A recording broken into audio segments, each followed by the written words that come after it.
Ainsi, la RDC n'appartient plus aux Congolais que virtuellement. Dans leur propre pays, ils ne sont plus propriétaires de grand-chose. Tenez, voici dans ce camembert la répartition des richesses minières de la RDC. Comme vous le voyez, 70% de ces minerais stratégiques appartiennent directement aux firmes étrangères. C'est elles qui les exploitent et les vendent sur le marché international. C'est elles qui spéculent avec ces réserves sur les marchés financiers. Le Congo est désormais spectateur et n'a plus rien à dire.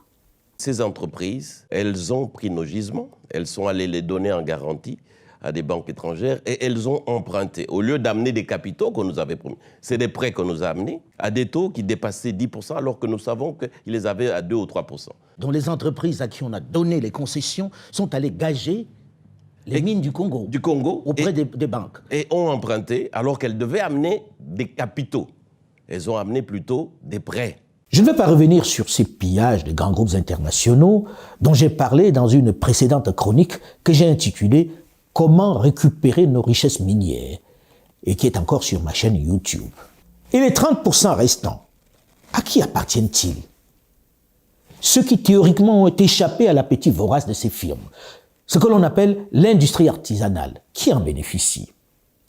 Selon le code minier congolais, seuls les Congolais peuvent en bénéficier. Il leur est exclusivement réservé. Là encore, erreur. Là encore, ils sont exclus, tellement exclus, totalement exclus. Mais comment est-ce possible? Et là, on tombe des nues en découvrant l'ampleur des vols, du machiavélisme qui prévaut dans ce secteur, qui a priori ne devait profiter qu'aux nationaux. Sur les 30% restants, ceux de l'artisanat minier, 80% sont tenus par les Chinois, qui ont remplacé les Libanais depuis la chute du président Joseph Kabila, qui ne tiennent plus que 15% à les Libanais, contre 5% pour les Indiens. Rien pour les Congolais. Des chiffres que, naturellement, certains mettent en doute à Kinshasa. Pour en avoir le cœur net, pour ne pas se contenter de spéculations, nous avons décidé d'aller dans les mines de ces différentes régions de la RDC. Nous nous sommes décidés à aller sur place enquêter, voir comment se partage cette manne naturelle. Après l'extraordinaire périple dans les hautes montagnes du Nord Kivu, dans les mines de Rubaya, dans la belle et luxuriante région du Massissi, nous avons tenté ensuite de nous rendre dans les mines de Walikale, toujours dans le Nord Kivu.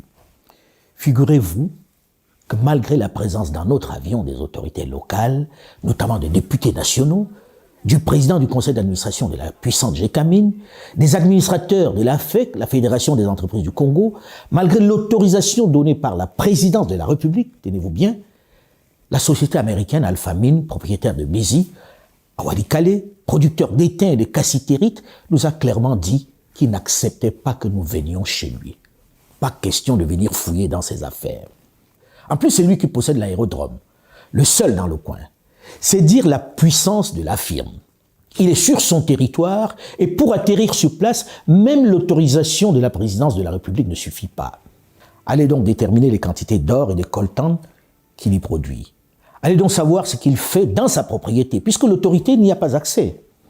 Une discrétion qui accrédite la thèse selon laquelle il y extrait le minerai rare, très rare de nobium, celui nécessaire à la stabilisation des fusées. Circuler, il n'y a rien à voir. Il n'a d'injonction à recevoir de personne. Congo dit panda.